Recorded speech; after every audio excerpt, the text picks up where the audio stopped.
UP में तीसरे मोर्चे की एंट्री। 7 लोकसभा सीटों पर तीसरे मोर्चा ने उतारे प्रत्याशी।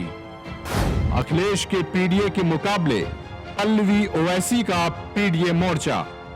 पल्लवी पटेल और ओवैसी के ऐलान से विपक्षी गठबंधन हैरान।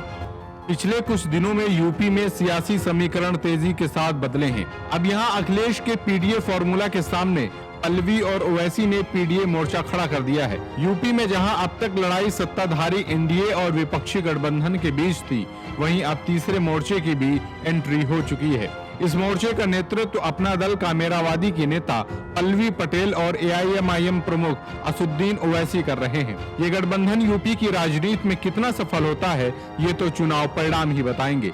लेकिन ये तो तय माना जा रहा है कि तीसरा मोर्चा सपा और कांग्रेस का खेल जरूर बिगाड़ देगा। जहां यूपी में अखिलेश यादव पीडीए राजनीति के सहारे लोकसभा चुनाव में बाजी पलटने का दावा कर रहे हैं, वहीं अब अखिलेश के पीडीए के मुकाबले पल्लवी पटेल और ओवैसी ने अपना पीडीए गठबंधन खड़ा कर दिया है, जिससे विपक्षी नेताओं की धड़कनें बढ़ी हुई हैं। कहा जा रहा है कि इस तीसरे मोर्चे में स्वामी प्रसाद मौर्य की राष्ट्रीय शोषित समाज पार्टी भी शामिल हो सकती है। अपना दल कामेरावादी और एआईएमआईएम गठबंधन ने यूपी की 7 लोकसभा सीटों पर प्रत्याशियों के नामों का भी ऐलान कर दिया है। पल्लवी पटेल का कहना है कि उन्होंने जिन 7 सीटों पर प्रत्याशियों को उतारा है, उन सीटों पर पीडीए फॉर्मूले का विशेष ध्यान रखा गया है।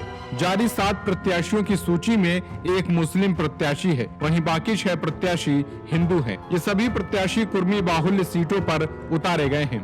पीडीए मोर्चा की जारी सूची में बरेली लोकसभा सीट से सुभाष पटेल को प्रत्याशी बनाया गया है।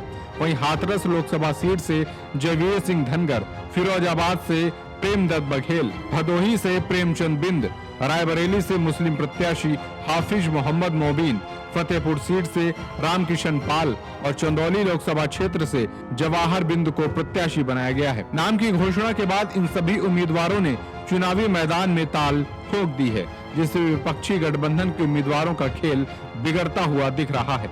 बता दें, पिछले दिनों स्वामी प्रसाद मौर्य समाजवादी पार्टी से अलग हो गए थे, जिसके बाद उन्होंने अपने एमएलसी और सपा के राष्ट्रीय महासचिव के पद से इस्तीफा दे दिया था। स्वामी प्रसाद मौर्य के अलग होते ही पल्लवी पटेल ने अखिलेश के खिलाफ मोर्चा खोल दिया।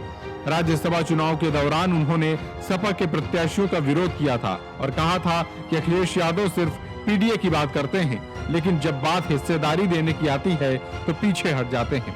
सूत्रों का कहना है कि पल्लवी पटेल चाहती थी कि उनके पति को सपा राज्यसभा भेजे, लेकिन जब ऐसा नहीं हुआ तो वो अखिलेश से अलग हो गईं। कहा जा रहा है कि उनकी अखिलेश से फोन पर बहस भी हो गई थी।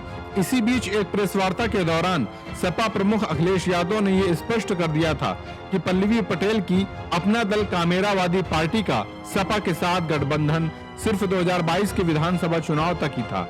अब उनके साथ सपा का कोई गठबंधन नहीं है।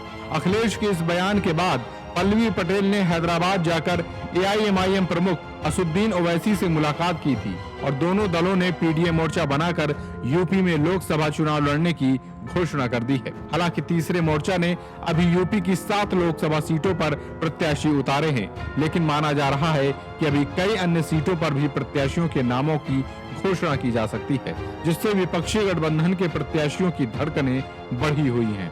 अगर आपको हमारी वीडियो पसंद आई हो तो इस वीडियो को लाइक एवं शेयर जरूर करें और चैनल को सब्सक्राइब करना बिल्कुल न भूलें।